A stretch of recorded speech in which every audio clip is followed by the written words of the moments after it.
Good morning friends. Thank you very much. तो हम अपना सेशन अभी चालू करते हैं और लोग आते जाएंगे, जुड़ते जाएंगे। तो let us start our session. आज का जो सेशन है वो 25 से 30 मिनट का रहेगा। और उसके बाद हम लोग जो भी आपके क्वेश्चंस होंगे उसको डिटेल में डिस्कस करेंगे। और काफी टाइम के बाद हम ये ऑनलाइन सेशन वापस चालू कर रहे हैं। So we are trying to do that. अभी हम ऐसा ट्राई कर रहे हैं कि हर महीने एक सेशन हम कर सके ऑनलाइन। तो उससे हमारा कम्युनिकेशन बेटर बना रहेगा। तो फ्रेंड्स, आज क्या समझना है आपको? आपने क्या सोचा है आज क्या हम बात करेंगे? कोई बता सकता है? अनम्यूट करके भी बता सकता है या चैट में भी बता सकता है। गुलाब जी भाई, केम छो? મજામાં મજામાં સાહેબ. આજે શું સમજવું છે બોલો. બસ આજે તમે જે સમજાવશો એ સમજવું છે.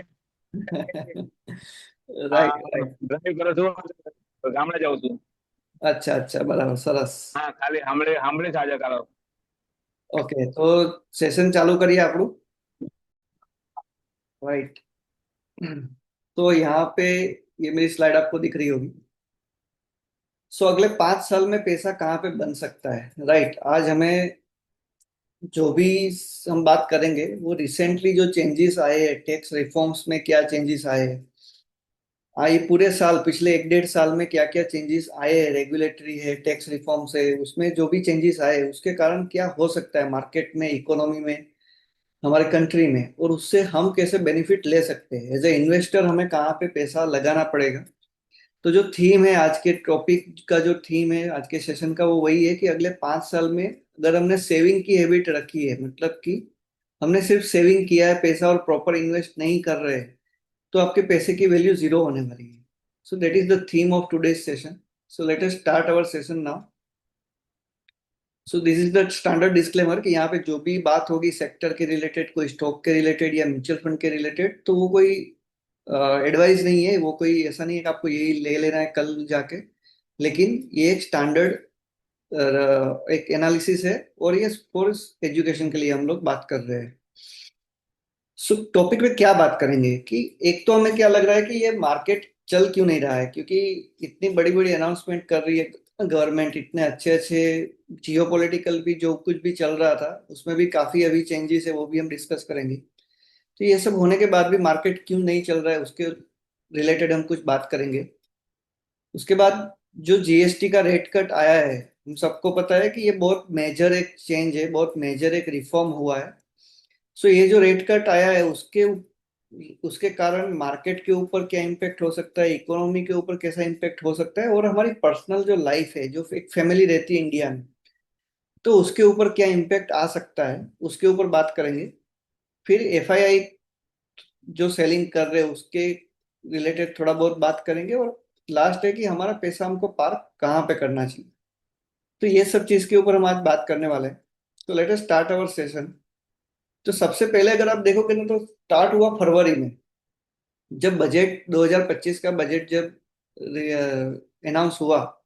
उसमें हमें पता है कि ये जो फाइनेंशियल ईयर है वहां से स्टार्ट किया है गवर्नमेंट ने कि 12 लाख रुपीस की अगर आपकी इनकम होती है, whether it is from business और सैलरी, और अगर आप न्यू टैक्स रिजाइम अगर चूज करते हो, तो आपको जीरो टैक्स लगने वाला है, मतलब कि कोई भी टैक्स आपको पेमेंट करने की जरूरत नहीं है।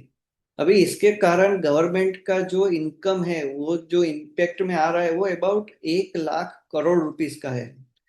मतलब कि 1 लाख करोड़ रुपीस सालाना, 1 lakh crore rupees government let go कर रही है कि मुझे इतनी इनकम कम मिलेगी तो चलेगा, लेकिन जो पब्लिक है, जो लोगों है, फैमिलीज है, उसके पास ज्यादा पैसे होने चाहिए। सो ये एक जो चेंज आया है उससे क्या हो सकता है फ्रेंड्स, कि मोटा मोटा ऐसा एक एजम्पशन है कि ऑन एन एवरेज पर फैमिली 50,000 के करीब, 50 से 60 हजार रुपीज साल का एक्स्ट्रा बचेगा टैक्स सेविंग के कारण। ये जो इनकम टैक्स का टैक्स सेव हो रहा है उसके कारण 50 से 60 हजार रुपीज सालाना हर एक फैमिली के पास बचना चाहिए आइडियली। तो उस मतलब कि मंथली 5 हजार। अभी ये 5 हजार जो मंथली बचने वाला है फ्रॉम दिस फाइनेंशियल ईयर, मतलब इसकी इम्पेक्ट आएगी 6-12 महीने के बाद, जब टैक्स फाइल करने के लिए लोग जाएंगे नेक्स्ट ईयर। तब पता चलेगा कि इतना कम टैक्स जा रहा है। तो उसके बाद जो इम्पैक्ट आएगी वो कैसा आएगा कि 5,000 रुपये हर महीने बच रहे। तो अभी वो जाते कहाँ पे? देखो पैसा है ना, पैसा पानी की तरह होता है। पानी जैसे जैसे जाता है वैसे आपका पैसा भी उस तरह जाता है जहां पे उसको डायरेक्शन मिलता है।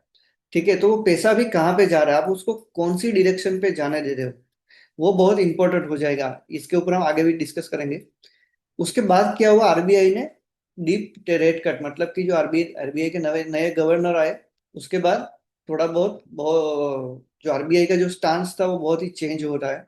और उसके कारण क्या है कि 0.5% का 50 बिप्स का रेट कट हुआ। और सीआरआर जो रिडक्शन हुआ 100 बिप्स का। और इससे होता क्या है कि मार्केट में जो लिक्विडिटी है, मतलब जो बैंकिंग सिस्टम है, जो इकोनॉमी है, वहां पे जो लिक्विडिटी है वो बढ़ जाती है सीआरआर कट के कारण। और जो 50 बिप्स का रेट कट है उसके कारण क्या होता है कि आपकी जो लोन्स है उसके रेट्स कम हो जाते हैं। उससे क्या हो सकता है कि कंजम्पशन बढ़ सकता है, मतलब कि मैं कार परचेस कर रहा हूँ, मैं घर परचेस कर रहा हूँ, तो मुझे शायद सस्ता पड़ सकता है। ठीक है, तो ये सब चीज जो होती है उससे क्या होता है कि इकोनॉमी में जो बूस्ट आता है, इकोनॉमी में जो कंजम्पशन बढ़ता है, जो खर्च करने की जो हैबिट्स है वो बढ़ जाती है लोगों की। और उसके कारण जो इकोनॉमी में टर्नओवर बढ़ता है। तो ये अनदर एक पॉइंट बहुत ही अच्छा था कि जून जून महीने में जून महीने में ये फायदा हुआ हम लोगों को। तो first is income tax, second is this RBI का रेट कट हुआ। अभी जीएसटी कट, अभी जीएसटी कट से होता क्या है, बेनिफिट्स क्या हो सकते हैं जीएसटी कट के, वो एक बार समझने की कोशिश करते हैं। कि सबसे पहले क्या होता है कि जो कंज्यूमर्स है, जो भी चीज हम परचेस कर रहे हैं, हम जो कंज्यूम कर रहे हैं, उसका हमें जो प्राइस पे करना है वो जो प्राइस पे करना है वो यहाँ पे मुझे कम प्राइस पे मुझे चीजें मिल रही है। तो मुझे लोअर प्राइस पे मुझे ज्यादा चीज मिल सकती है। उसके बाद क्या हो रहा है, उससे होगा क्या कि जो बूस्ट आएगा कंज्यूमर डिमांड में। मतलब कि आज ही अगर मैं देखूँ तो मेरा जो मिल्क था, मिल्क पे अभी ऑलमोस्ट 0% जीएसटी हो गया। हम आगे जाके देखेंगे बहुत सारी चीजें को जीएसटी में बहुत फायदा मिल रहा है। उससे क्या होगा कि आपका जो कंज्यूमर डिमांड है उसमें बूस्ट आ सकता है। उसके बाद क्या होता है कि एनकरेजमेंट होता है कंप्लायंस के लिए। अभी ये बहुत ही इंपॉर्टेंट चीज है समझने के लिए। देखो गवर्नमेंट जब इनकम टैक्स का रेट कट करती है उससे होता क्या है कि पहले जो लोग टैक्स नहीं पे कर रहे थे, इनकम टैक्स नहीं दिखाना चाहते थे, अभी 12 लाख तक इनकम टैक्स ही मुझे फ्री मिल रहा है। तो मेरी जो भी इनकम हो रही है, जो बिजनेसमैन है उसकी जो भी इनकम हो रही है, वो ऐसा सोचेगा कि मैं क्यों अभी ये सब चोरी करूँ, कैश में मैं पेमेंट लेता हूँ, वो सब कैश का मामला है। तो ब्लैक मनी के अगेंस्ट में मैं व्हाइट मनी क्यों ना सेव करूं। तो क्या होता है कि आपका कंप्लायंस का जो बर्डन है वो कम हो रहा है यहाँ से। तो आप ज्यादा कंप्लायंट हो जाओगे। तो आपका इनकम टैक्स है उसमें एक बेनिफिट क्या हो सकता है इनकम टैक्स के, जो हमने बात की इनकम टैक्स की, यहाँ पे क्या बेनिफिट हो रहा है कि जैसे कोई एक बंदा है जिसका 1 करोड़ का पोर्टफोलियो है, म्यूचुअल फंड में है या स्टॉक्स में है, जहां से उसको डिविडेंड्स मिल रहे हैं। अगर आपको डिविडेंड मिल रहे हैं तो पहले क्या था कि डिविडेंड था वो आपका टैक्स में टैक्सेबल था, मतलब कि आपकी इनकम में ऐड हो जाता था और as per your income slab आपको टैक्स पे करना पड़ता था। अभी मैं थोड़े दिन पहले एक अंकल को मिला था जिसका 1 करोड़ का पोर्टफोलियो था और उसने डिविडेंड वाली स्कीम ली थी। तो वो 1-2 साल पहले ऐसा सोच रहे थे कि अभी इसको मैं स्विच करके नॉर्मल स्कीम में ले लूं और उसको एसडब्ल्यूपी कर दूं। लेकिन अभी ये साल में ये जो चेंज आया है, उसको डिविडेंड आता था हर महीने 60-70 हजार रुपीज का डिविडेंड आ रहा था। तो साल का जो 6-7-8 लाख रुपीज का डिविडेंड उसको आ रहा था, उसके ऊपर उसको टैक्स लाइबिलिटी आती थी। अभी ये साल से टैक्स लाइबिलिटी जीरो हो गई, 12 लाख रुपीज की इनकम तक। तो उसको जो डिविडेंड वाला प्लान था वही सही था, अभी उसको कुछ चेंज करने की जरूरत नहीं है। तो ये सब चीज छोटी छोटी बातें होती है, ये हमारे ध्यान में नहीं आती, लेकिन ये 12 लाख की जो आई, ये जो फ्री इनकम का जो स्लेब आया, उससे ये बहुत सारे लोगों को फर्क पड़ता है, बहुत सारे लोगों को चेंज आ सकता है उसकी इनकम लेवल पे। तो ये सब चीज होती है कंप्लायंस की। दूसरा एक चीज मेरा ऐसा एक्सपीरियंस हुआ कि एक मेरे रिलेटिव है, उसका सौराष्ट्र में एक बहुत बड़ी शॉप है, बहुत बड़ा शोरूम है। और उसके 2 बेटे हैं, दोनों बेटे अभी यंग हो गए, वो भी धंधे में आ गए। तो उसने क्या सोचा कि उससे भी बड़ा शोरूम बनाते हैं। जो अभी जो शोरूम है वो बहुत ही बड़ा है और उससे भी बड़ा शोरूम, बहुत अबाउट 2-3 करोड़ रुपीज का इन्वेस्टमेंट करके एक नया शोरूम वो लोग बना रहे हैं। उसका जो लड़का है वो 30-32 साल का है। उसने अपने पापा को बोल दिया कि पापा मुझे आपका ये पुराना बिजनेस है जहाँ पे हम कैश में करते हैं, दो तीन फर्म बनाई है, दो तीन प्रोप्राइटरशिप फर्म है जहाँ पे हम जीएसटी बचाने के लिए, इनकम टैक्स बचाने के लिए हम अलग अलग फर्म में पैसे ले रहे हैं। लेकिन उसका जो बेटा है जो 30-32 साल का है उसने सीधा बोल दिया कि पापा ये जो हम नया बिजनेस कर रहे हैं वो मैं ही हैंडल करने वाला हूँ, मुझे ये कुछ भी नहीं चाहिए, मुझे पूरा वाइट का ही चाहिए, मैं जीएसटी जो भी आएगा वो भरने के लिए रेडी हूँ, जो भी इनकम टैक्स आएगा वो भरने के लिए रेडी हूँ, चाहे कितना भी टर्नओवर हो जाए, चाहे जो भी हो जाए। तो ये क्या है, एक तो यंग यंग जनरेशन जो भी आ रही है मार्केट में, इंडिया में जो यंग जनरेशन है उसको ये इतना वो ब्लैक मनी वाला चक्कर नहीं चाहिए, उसको जो भी है कंप्लायंस वाला चक्कर चाहिए। तो ये सब चीज क्या होता है, आपका जीएसटी रिड्यूस हो गया। अभी जहाँ पे पहले 18% जीएसटी था, 12% जीएसटी था, वहां पे 5% हो गया, 0% जीएसटी हो रहा है। तो उससे क्या होता है, आपका कंप्लायंस बढ़ रहा है। इनकम टैक्स की लिमिट आपकी 12 लाख से 12 लाख की होगी है, 12 लाख तक फ्री अगर इनकम टैक्स हो रहा है तो क्या हो रहा है, आपका इनकम जो कंप्लायंस है वो बढ़ जाता है। तो ये सब चीज से क्या फायदा होता है, ठीक है, तो ये सब चीज यही फायदा है कि आपका कंप्लायंस अगर बढ़ रहा है तो जो आपकी इकोनॉमी है वो फॉर्मलाइज हो रही है, मतलब जो आपकी इनफॉर्मल इकोनॉमी है, जो लोग आज टैक्स पे नहीं कर रहे थे, जीएसटी नंबर नहीं ले रहे थे, वो आपका ज्यादा लोग जीएसटी नंबर लेंगे, ज्यादा लोग इनकम टैक्स रिटर्न फाइल करेंगे। उससे क्या होगा कि आपका जो इकोनॉमी है वो फॉर्मलाइजेशन हो जाओ, अनऑर्गेनाइज है वहां से ऑर्गेनाइज इकोनॉमी में कन्वर्ट हो सकती है। सो ये सब चीज बहुत ही इंपॉर्टेंट है लॉन्ग टर्म में। ये शॉर्ट टर्म में हमें नहीं पता चलेगा इकोनॉमिक लेवल पे, लेकिन लॉन्ग टर्म में ये बहुत ही इंपॉर्टेंट चीज हो जाती है। उसके बाद क्या आता है कि गवर्नमेंट ने क्या किया कि स्पेसिफिक सेक्टर्स है, जैसे कि आपका डेयरी डेयरी सेक्टर हो गया, ऑटोमोबाइल पे बहुत बड़ा चेंजेस आया है, जो 1500 सीसी के सीसी से कम की जो कार्स है। तो ये सब चीज पे क्या है कि स्पेसिफिक सेक्टर्स पे बहुत बड़ा सपोर्ट मिल रहा है गवर्नमेंट की ओर से। अभी ये सब चीज जब होगा तो उससे क्या होगा कि आपका जो इन्फ्लेशन है वो कंट्रोल में रहेगा। इन्फ्लेशन ऑलरेडी कंट्रोल में है, लेकिन वो अगर इन्फ्लेशन और कंट्रोल में रहेगा, यहाँ पे देखो ये सब चीज हमने जो पिछले 2-3 पॉइंट जो हम डिस्कस कर रहे हैं, ये इंडिया की बात कर रहे हैं। अभी इसी को आप लोग अगर यूएस के साथ कंपेयर करो, यूएस में क्या हो रहा है, टेरिफ लगा रहे हैं, ये कर रहे वो कर रहे, वहां के जो प्रेसिडेंट है वो टेरिफ लगा रहा है, उससे होगा क्या, वहां पे इन्फ्लेशन बढ़ेगा। टेरिफ जब आप लगाओगे तो उसका जो इन्फ्लेशन जो आप जो टेरिफ का जो रेट है, जो आप ज्यादा टैक्स पे करेगा, जो प्रोड्यूसर है जो सप्लायर है वो थोड़ी पे करने वाला है, वो तो एंड कंज्यूमर के ऊपर ही आने वाला है, एंड यूजर के ऊपर ही आने वाला है। भी ये सब चीज से क्या होगा, आपका इन्फ्लेशन बढ़ेगा। तो we are very much lucky कि यहाँ पे जो गवर्नमेंट है start from the covid covid के टाइम से अब तक यहाँ पे जो भी पॉलिसीज आई है वहां से वहां पे क्या हो रहा है कि इन्फ्लेशन आपका कंट्रोल में आ रहा है। जब आपका इन्फ्लेशन कंट्रोल में आता है तो लॉन्ग टर्म पे क्या होता है, आपका कंज्यूमर डिमांड बढ़ता है, और उससे क्या होता है कि जो स्मॉल बिजनेस ग्रोथ है उसको प्रमोशन मिलता है, उसकी जो ग्रोथ है वो प्रमोट होती है, राइट। अगर स्मॉल बिजनेस ग्रोथ, स्मॉल जो बिजनेसेस है जैसा हमने अभी डिस्कशन किया, वो छोटे छोटे बिजनेसेस होंगे, आपके सिटी में होंगे, आपके आजू बाजू में होंगे, उसको बहुत बड़ा एक बूस्ट मिलने वाला है। अभी ये सब चीज का होगा क्या कि जैसा हमने डिस्कस किया कि इकोनॉमी का फॉर्मलाइजेशन होगा, जो अनऑर्गेनाइज सेक्टर है वो सब धीरे धीरे धीरे धीरे करके ऑर्गेनाइज सेक्टर में कन्वर्ट होंगे, राइट। अनऑर्गेनाइज किसको बोलेंगे कि जैसे कि कोई शॉप है, कोई कटलरी की दुकान है, कोई पाव भाजी की दुकान है, जो कैश में धंधा कर रहे, कैश में ले रहे, लेकिन कुछ भी दिखा नहीं रहे आईटीआर पे या जीएसटी पे, वो सब अभी धीरे धीरे दिखाना चालू कर सकते हैं। तो ये सब चीज से क्या होगा, ये जो इतने जो टैक्स रिफॉर्म्स आ रहे हैं, इकोनॉमी में जो गवर्नमेंट के रिफॉर्म्स आ रहे हैं, उससे ये सब फायदा हो सकता है। अभी ये जीडीपी का जो ग्रोथ है वो किस 3 चीज से इन्फ्लुएंस हो सकता है वो हम समझने की बात कर रहे हैं। हमने जीएसटी की बात की, इनकम टैक्स रेट में जो फायदा हुआ उसकी बात की, आरबीआई के रिलेटेड बात की, लेकिन जीडीपी क्या होता है, जीडीपी अगर मुझे ग्रोथ चाहिए तो उस पर क्या क्या डिमांड, एग्रीगेटली क्या डिमांड हो सकती है। एक होता है आपका कंजम्पशन, मतलब कि आपका 50 से 60% क्या हो जाता है कि कितना लोग कंज्यूम कर रहे हैं, जितना प्रोड्यूस कर रहे हैं उसमें से कितना कंज्यूम हो रहा है और कितना एक्सपोर्ट हो रहा है। तो ये एक हो जाता है आपका जीडीपी का पार्ट। दूसरा होता है कि इन्वेस्टमेंट, मतलब कि बाहर से जो इन्वेस्टमेंट आ रहा है, whether it is foreign direct investment है या फॉरेन इंस्टीट्यूशनल इन्वेस्टर्स है, तो ये सब चीज जो आते हैं वहां से पोर्टफोलियो मैनेजर्स जो इन्वेस्टमेंट करते हैं वो कितना आ रहा है। और तीसरा पार्ट रहता है गवर्नमेंट स्पेंडिंग। तो ये सब चीज अगर आप देखोगे तो कंजम्पशन के ऊपर हमने ऑलरेडी बात की कि नेक्स्ट 3 से 5 या 5 से 7 साल में कंजम्पशन बूस्ट हमें दिख रहा है, उसके बारे में आगे भी बात करेंगे।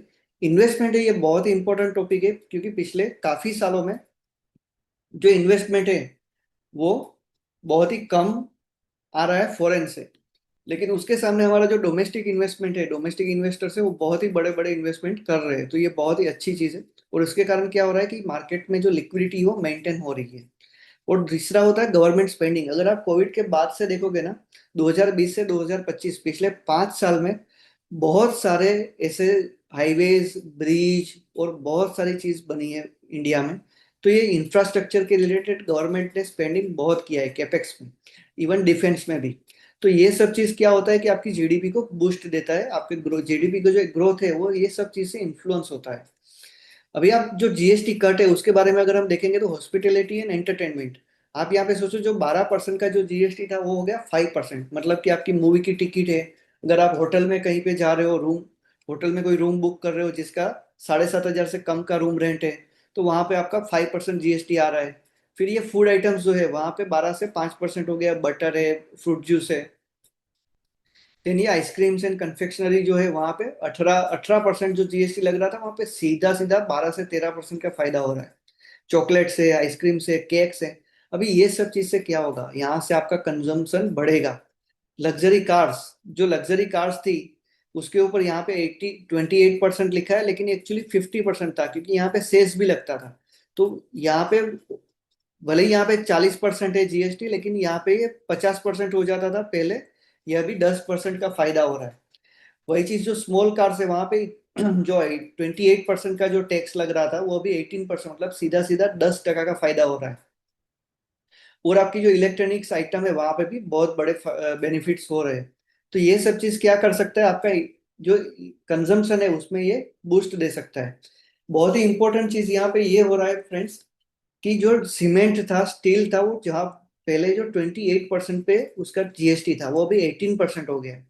यहाँ से एक एजम्पशन ऐसा आ रहा है कि जो कंस्ट्रक्शन की कॉस्ट है, मतलब कि जो रियल एस्टेट में जो कंस्ट्रक्शन का जो कॉस्टिंग लगता है, that should come down by 5%, मतलब 5% से कम ये डाउन आना चाहिए। And this is a very big amount. अगर आप रियल एस्टेट की जो टिकट साइज होती है वो बहुत बड़ी होती है, वहां पे अगर टिकट, वो टिकट साइज पे अगर 5% का डाउन जा रहा है तो that is a very big thing. Next अगर हम देखने जाए तो insurance, insurance is very much low penetrated sector in India. बहुत ही कम पेनिट्रेशन है। और यहाँ पे अगर लाइफ है, एक्सीडेंट इंश्योरेंस है और हेल्थ इंश्योरेंस है, तो ये इंडस्ट्री को बहुत बड़ा बूस्ट मिलने वाला है, क्योंकि यहाँ पे आपका जो 0% कर दिया है जीएसटी। उससे क्या होता था कि मैं अभी एक रिसेंटली कल की अगर बात करूं, तो कल मेरे एक क्लाइंट है जिसके पेरेंट्स की पॉलिसी रिन्यू हो रही है अक्टूबर महीने में। और उसकी पेरेंट्स की एज बढ़ गई है, तो उसका जो सालाना प्रीमियम है वो 80,000 आ रहा था, 80,000 विथ जीएसटी 18%। अभी हमने कल जब उसका प्रीमियम चेक किया कि विदाउट जीएसटी कितना भरना पड़ता है, तो इट इज अबाउट 67,000। तो ये बात जब मैंने उसको बताई कि देखो यार, अभी आपका जो प्रीमियम था 80,000 पे था, हम दोनों टेंशन में थे, क्योंकि प्रीमियम अभी 80,000 आ रहा है, 60 प्लस उसके पेरेंट्स है। तो मैंने उसको बताया कि भाई अभी आपका जो प्रीमियम है वो 67,000 ही आ रहा है। तो he was very much happy कि ये बहुत अच्छा हुआ, चलो जो भी फायदा हुआ। क्योंकि पहले मुझे 80,000 भरना पड़ रहा था, अभी मुझे सिर्फ 67,000 भरना पड़ रहा है। तो ये सब चीज, तो ये सब जो चीज हो रही है, उससे क्या हो रहा है कि आपके पास पैसे पॉकेट में बचने वाले हैं। मतलब कि मैं जो पहले 80,000 का जो पेमेंट करने वाला था इंश्योरेंस पॉलिसी के लिए, अभी मैं कितना पे कर रहा हूँ, सिर्फ 67,000। तो ये जो 13,000 रुपीज जो साल का बच रहा है वो कहाँ पे जाएगा, वो इंपॉर्टेंट बात है। मैं वो उसको कंज्यूम, 90% लोग ये सब जो खर्च, जो मुझे पैसा बच रहा है टैक्स के कारण, 90% लोग क्या करेंगे, वो खर्चा में जाएगा, वो उसको कंज्यूम करेंगे, ज्यादा कंजम्पशन में जाएगा। सिर्फ 5 से 10% लोग ही होंगे कि जो स्मार्टली इसको प्रॉपरली इन्वेस्ट करने के लिए सोचेंगे और लॉन्ग टर्म के लिए सोचेंगे। तो ये सब चीज क्या होता है कि मैं, मेरा जो पैसा है उसको मैं कहाँ पे ले रहा हूँ, कहाँ पे उसको इन्वेस्ट कर रहा हूँ और कैसे उसको यूज कर रहा हूँ। अगेन यहाँ पे अगर आप देखोगे तो automobile sector as a sector, अगर आप सोचो एज ए इन्वेस्टर, आप सोचो कि क्या हो सकता है। Don't look at this things as a consumer. आप कंज्यूमर की तरह नहीं, लेकिन इन्वेस्टर माइंडसेट से सोचो कि आपका सबसे बेस्ट जो है, सपोज मारुति का वेगनर जो कार होती है, या आपका ये डिजायर कार है, स्विफ्ट है, उसके ऊपर 1-1 लाख रुपीस का बेनिफिट होने वाला है। इससे होगा क्या? मैं ऐसा नहीं सोच रहा हूँ कि इससे 2 कार कोई परचेस करके आएगा। अगर टैक्स में मुझे 1 लाख का फायदा हो रहा है तो 10 लाख की कार के लेने के मैं गया था और 2 कार लेके आऊँ, ऐसा नहीं होने वाला है। लेकिन यहाँ पे जो 1 लाख रुपीस मेरे पास जो बच रहा है, उससे मैं शायद एक और आईफोन ले सकता हूँ, या मैं घर में कुछ फर्नीचर करवा सकता हूँ, या मैंने कुछ एजुकेशन के लिए कुछ खर्चा कर सकता हूँ। ऐसा वो 1 लाख जो बच रहा है वो कहाँ पे स्पेंड करेंगे लोग? जो भी 90% जो जनता है वो कहाँ पे स्पेंड करेगी? तो उससे इकोनॉमी में कितना बूस्ट आ सकता है? इमीडिएटली नहीं आएगा, 6 महीने में नहीं आ सकता है, लेकिन 2-3-4 साल में आ सकता है। तो ये एज ए इन्वेस्टर आप सोचो। तो ये सब चीज आप देखो। Punch Punch is the one of the best selling cars. Nexon is very much favourite, वहां पे 1.5 लाख रुपीज का फायदा हो रहा है। तो ये सब चीज क्या दिखाती है? कि ये सब चीज से लोगों के जो पॉकेट में पैसे ज्यादा बचने वाले हैं। तो वो पैसे अभी कहाँ पे डाइवर्ट होंगे, कहाँ पे जाएंगे, वो इम्पोर्टेंट है। अभी जब हम कार की बात करते हैं तो यहाँ पे एक स्टेटिस्टिक्स मैं आपको दिखाना चाहता हूँ फ्रेंड्स, कि इंडिया में एक साल में करीब करीब 40 लाख कार बिकती है, मतलब कि 40 lakh car per year sell out होती है। वही चीज अगर हम चाइना में देखने जाए तो 2.5 करोड़, मतलब 2.5 crore car in a year cell होती है। यूएस में डेट इज 2 करोड़। जापान जैसी कंट्री जो बहुत ही छोटी है, उसकी पॉपुलेशन भी बहुत कम है हमसे, और ज्यादातर एज्ड पॉपुलेशन है, वहां पे हमारे जितनी कार सेल हो रही है। और यूरोपियन यूनियन जो इतनी 26 कंट्रीज का जो पूरा यूनियन है, वहां पे 1 करोड़ कार सेल आउट होती है एक साल में।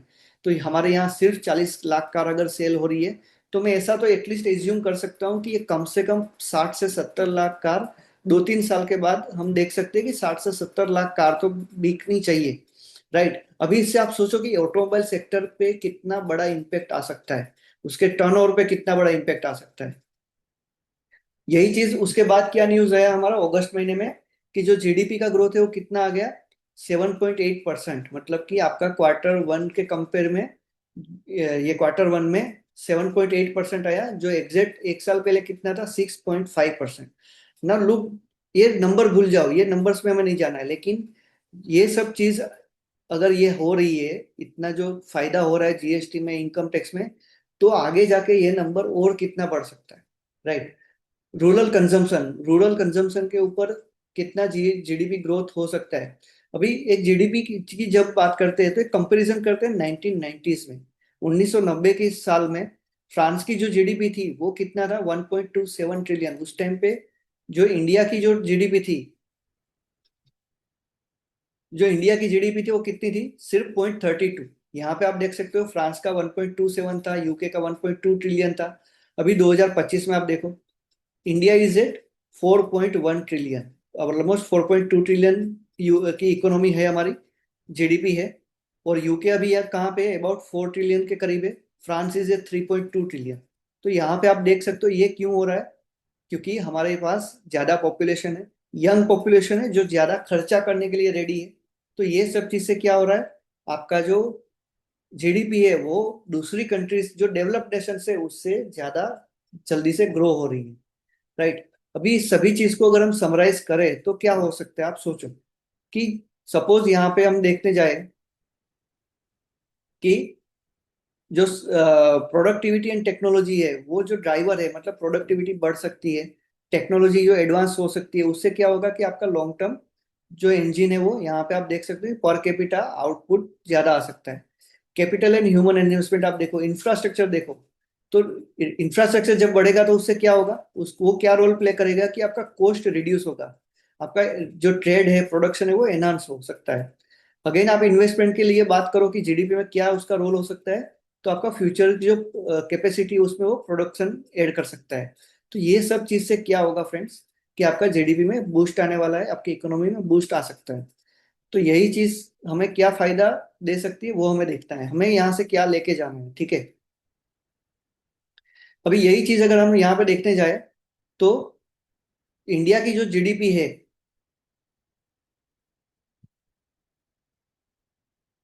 इंडिया की ये जो जीडीपी है वो क्या हो रहा है कि आपका, हम जब आजाद हुए उसके बाद जो फर्स्ट ट्रिलियन यूएस डॉलर हमने यहाँ पे देखा कि 4 ट्रिलियन की हमारी इकोनॉमी थी। बराबर। अगर 4 ट्रिलियन की हमारी इकोनॉमी थी, तो ये 1 ट्रिलियन जब बनी, मतलब कि वो कब बना, हमारा फर्स्ट ट्रिलियन आया 2008 में। ठीक है, फर्स्ट ट्रिलियन की इकोनॉमी हमारी बनी 2008 के साल में। तो उसको कितना टाइम लगा, 58 ईयर्स। 58 ईयर्स में हमारा जो इकोनॉमी है वो यहाँ पे पहुंचा 1 ट्रिलियन मार्क पे, ये 58 ईयर्स में। अभी उसके बाद सेकंड ट्रिलियन कब ऐड हुआ, 7 साल में, मतलब कि 2015 में। उसके बाद सेकंड ट्रिलियन कब मतलब थर्ड ट्रिलियन कब ऐड हुआ, अगेन 7 ईयर्स में। उसके बाद 4 ट्रिलियन, मतलब कि 2025 में, आज हम बैठे हैं, तो 3 से 4 साल में हमारा 1 ट्रिलियन और ऐड हो गया। यहाँ पे एजम्पशन क्या दिखा रहा है, कि यहाँ पे ये एजम्पशन है कि आपका जो इकोनॉमी है वो भी कैसे ग्रो हो रहा है।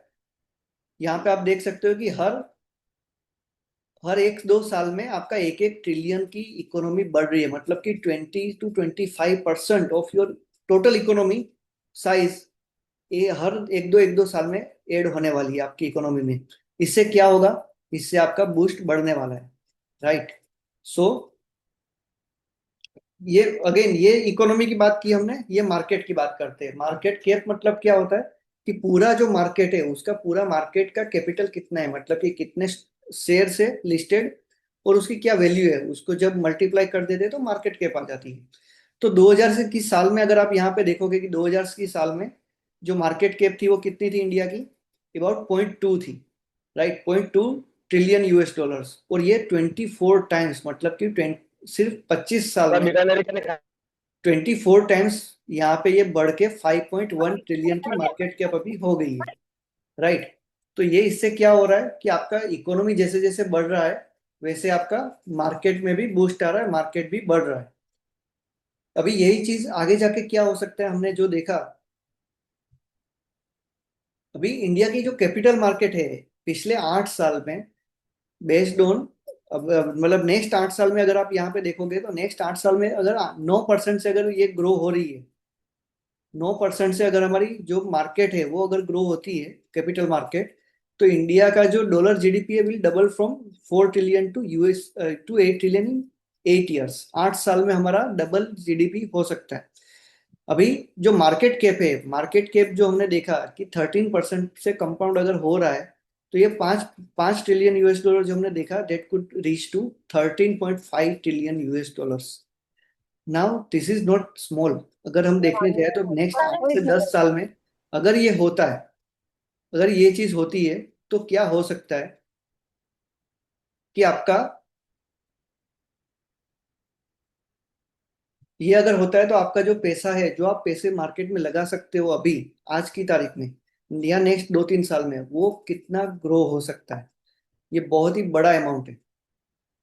अभी यही चीज हम देखने जाए, अभी ये सब हमने इकोनॉमी की बात कर दी, जीडीपी की बात की, मार्केट कैप की बात की, ये सब बात की पिछले 20 साल, 25 साल, 5 साल, 8 साल, ये सब बात की। लेकिन अगेन क्वेश्चन क्या आता है, ये सब और ले लो। तो ये सब चीज तो अच्छी है निकुंज भाई, लेकिन मेरे पैसे क्यों नहीं बढ़ रहे, पिछले 1 साल में मार्केट तो चल ही नहीं रहा है। तो यहाँ पे अगर आप देखने जाओगे ना, तो 5 साल में मार्केट ने क्या करके दिखाया हमें। 5 साल में मार्केट ने 5 साल में अगर आप देखने जाओगे तो मार्केट जो यहाँ पे था 37,000 पे, वो भी कितना है, 80,000 के करीब है। तो ये जो ग्रोथ है 5 साल में आया। लेकिन वही पे प्रॉब्लम क्या है, कि नेक्स्ट जो अगले 1 साल में अगर हम देखने जाए, तो मार्केट इज ऑलमोस्ट फ्लैट, बराबर। 87,000 पे जो था, 81,000 पे जो था 1 साल पहले, दैट इज अबाउट 80,000 पे है, तो ऑलमोस्ट सिमिलर है। तो मार्केट ने 1 साल में कुछ भी रिटर्न दिया नहीं है। इसको क्या बोलते हैं, this is called time correction. Market जब भी ऐसा करता है, मार्केट में टोटल 2 टाइप का फॉल आ सकता है। एक चीज क्या रहता है, एक चीज रह सकता है आपका, कि आपने जो इन्वेस्टमेंट किया है वो डाउन हो गया। मैंने इन्वेस्टमेंट किया था 1 लाख का, उसकी वैल्यू 80,000 होगी, मतलब कि 20% मार्केट करेक्ट कर गया, मेरा इन्वेस्टमेंट करेक्ट हो गया, तो उसको प्राइस करेक्शन बोलते हैं। दूसरा क्या होता है कि 1 लाख का मैंने जो इन्वेस्टमेंट किया था, वो 3 साल, 2 साल, 1 साल तक उसका कोई वैल्यू बढ़ा ही नहीं। मतलब कि मुझे, मैंने अगर एफडी में रखा होता, मैंने अगर फिक्स्ड इनकम इंस्ट्रूमेंट में रखा होता, तो मुझे 1 लाख के ऊपर 7-8 हजार, 9 हजार मिल सकता था।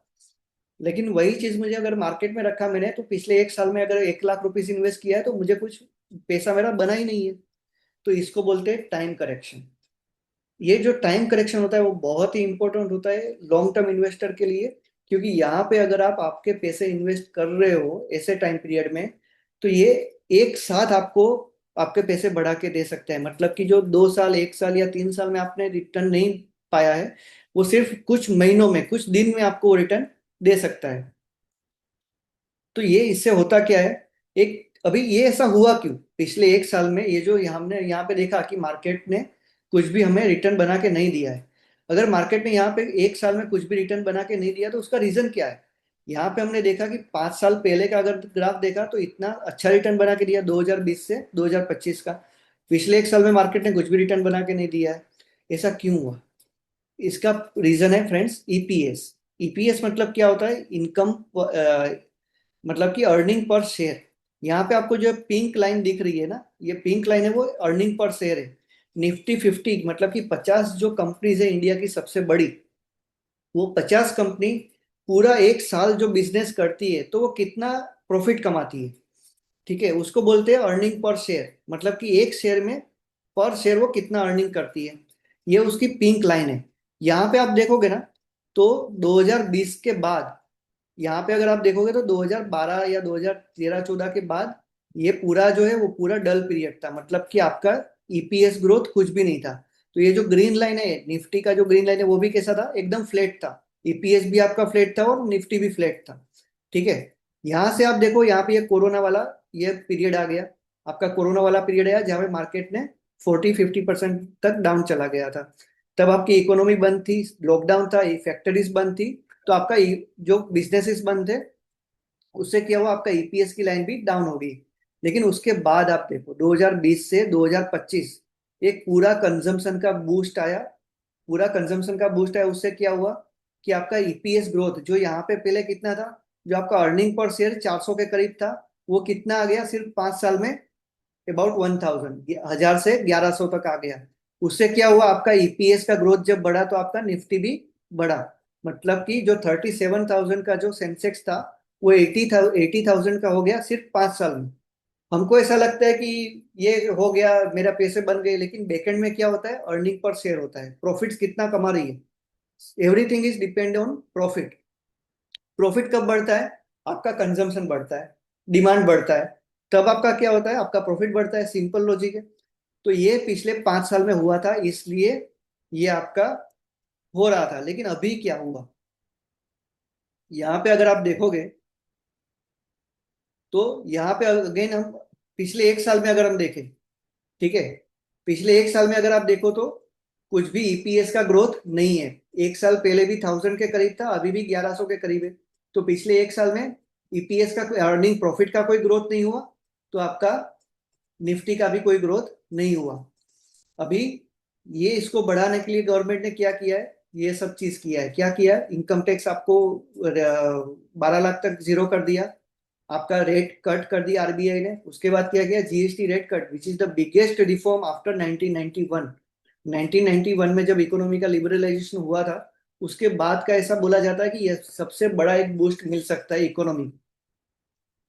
तो यहाँ पे आपका जो सेंसेक्स है, जो पिछले 1 साल में आपको रिटर्न नहीं दिया है, ये अभी ऐसा हम सोच सकते हैं कि नेक्स्ट 5 साल में हमको बहुत बड़ा एक रिटर्न दे सकता है।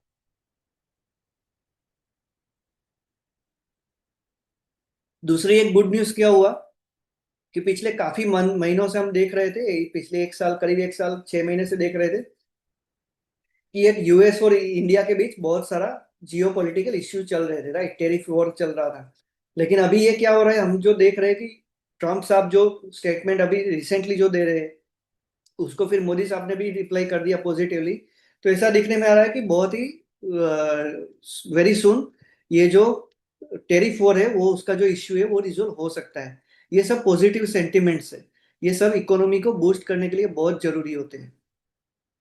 दूसरा चीज हमने डिस्कस करना था यहाँ पे, जो हमने एजेंडा में हमने लिस्ट किया था कि एफआईआई जो है, फॉरेन इन्वेस्टर है, वो क्या कर रहे हैं कि अपना जो पैसा है वो बहुत,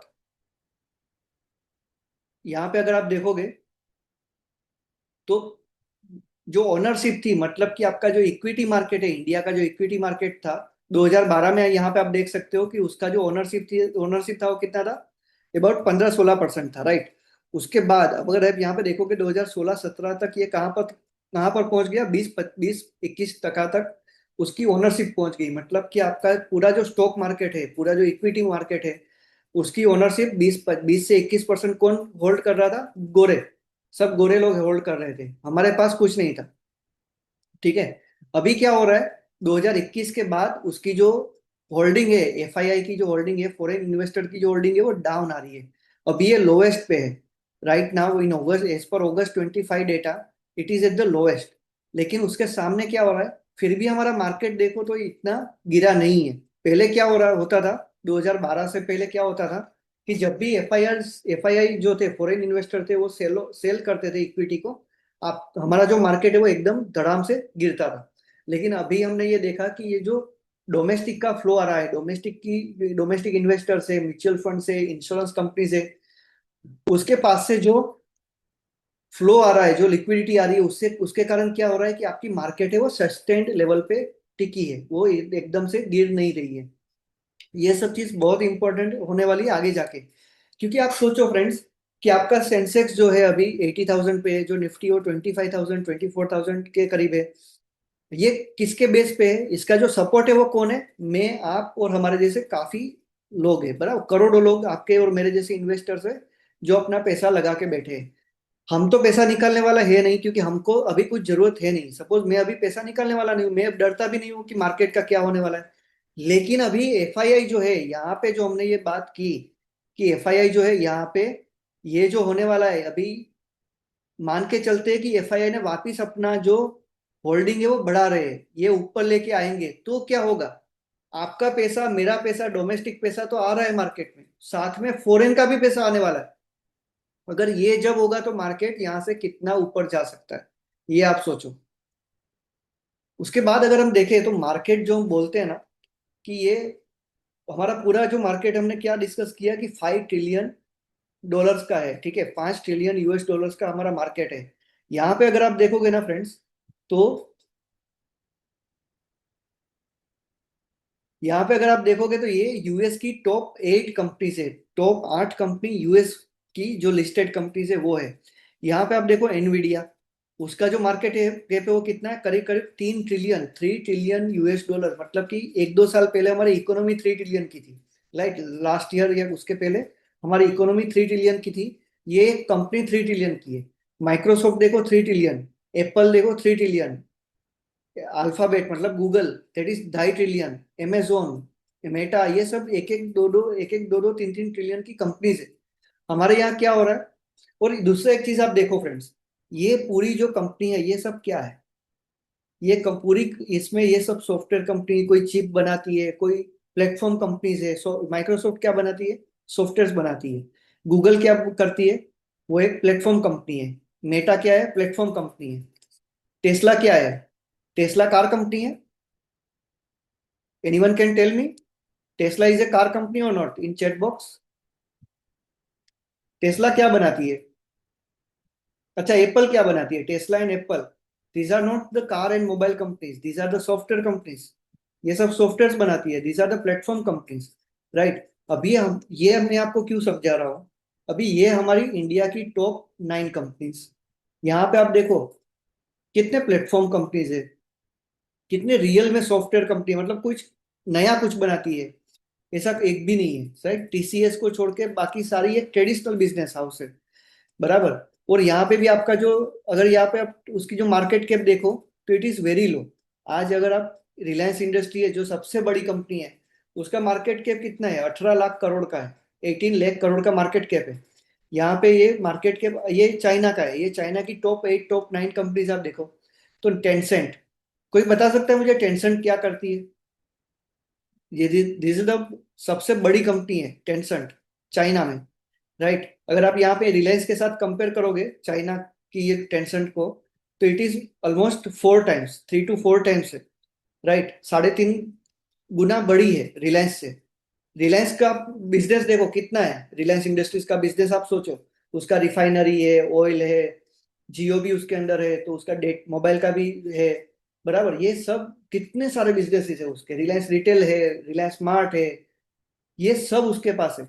ये टेंशन क्या करती है जो उससे 4 गुना बड़ी है? कोई बता सकता है टेंशन क्या काम करती है? वो टेंशन डू, टेंसेंट आपका पबजी बनाती है, तो ये गेमिंग कंपनी है। Tencent is nothing but the gaming company, जो 4 गुना बड़ी है रिलायंस से। फिर यहाँ पे देखो अलीबाबा, जो जैसा अमेजोन है वैसा यहाँ वहाँ पे अलीबाबा है। तो ये फोर्थ लार्जेस्ट कंपनी है। हमारे इंडिया में तो ऐसी कंपनीज है ही नहीं। तो हो क्या हो सकता है फ्यूचर में? आप सोचो कि ऐसी ऐसी कंपनीज, न्यू एज कंपनीज जो इमर्जिंग है। हमको जोमेटो ऐसा लगता है कि यार जोमेटो का स्टॉक, जोमेटो हो गया या ओला हो गया, पॉलिसी बाजार हो गया, पेटीएम हो गया, ये सब जो कंपनीज है वो फ्यूचर में यहाँ पे आ सकती है क्या?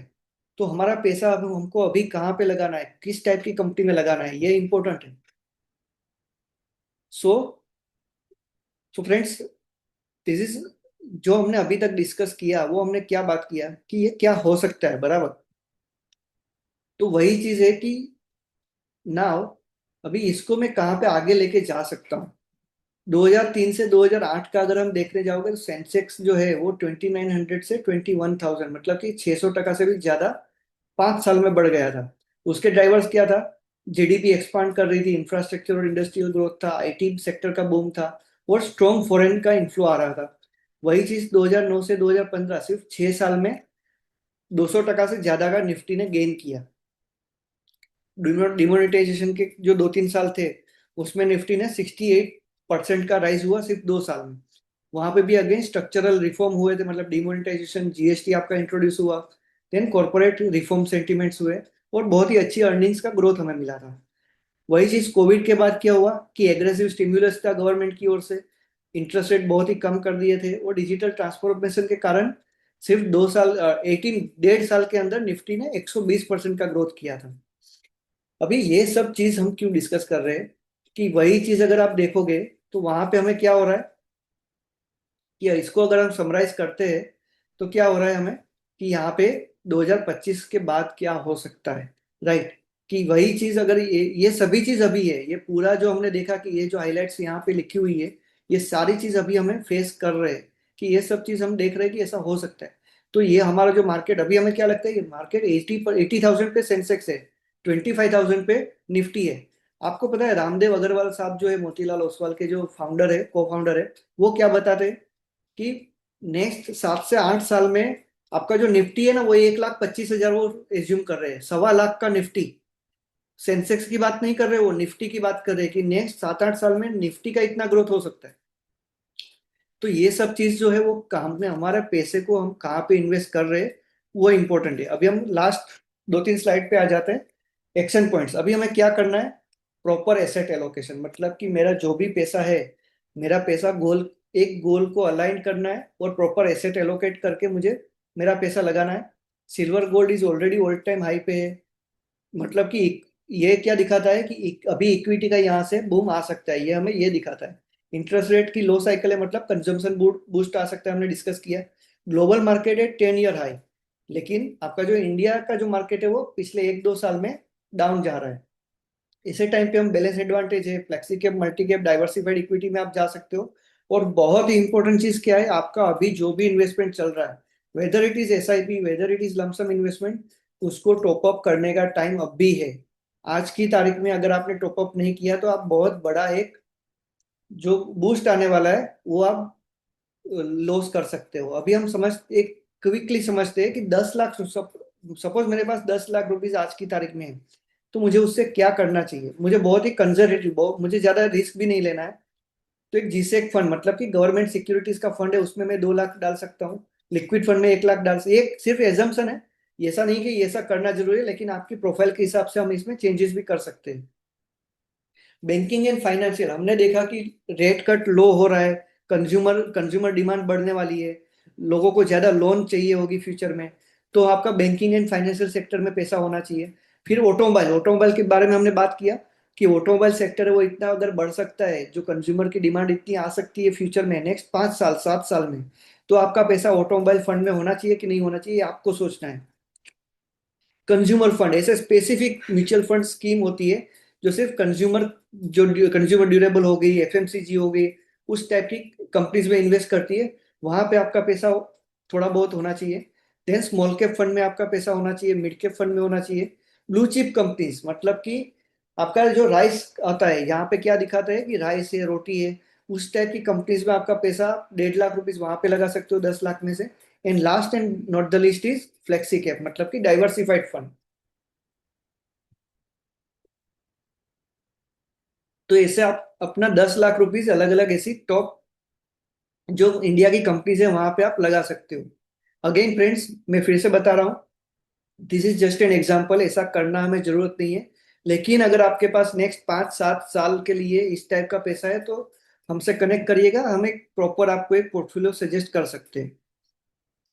लेकिन ये सब चीज मैंने जो आपको बताया कि ये इतना जो फायदा होने वाला है फ्यूचर में, जो कंजम्पशन में जो टैक्स टैक्स बेनिफिट होने वाले हैं, जीएसटी बेनिफिट होने वाले हैं, 90% लोग क्या करेंगे, अपना पैसा कंज्यूम करेंगे। बाकी के जो 5-10% है उसको क्या करना है, डिसिप्लिन रहना है, स्मार्ट बनना है।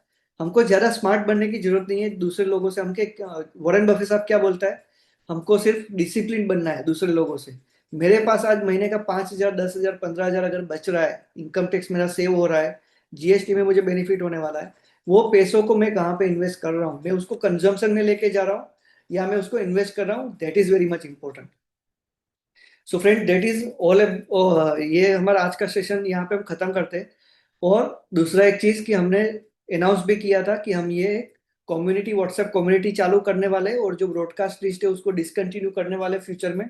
सो मेरा आप सबसे रिक्वेस्ट है कि आप ये क्यूआर कोड को स्कैन करके आप ये जो कम्युनिटी है उसको ज्वाइन कर लीजिएगा।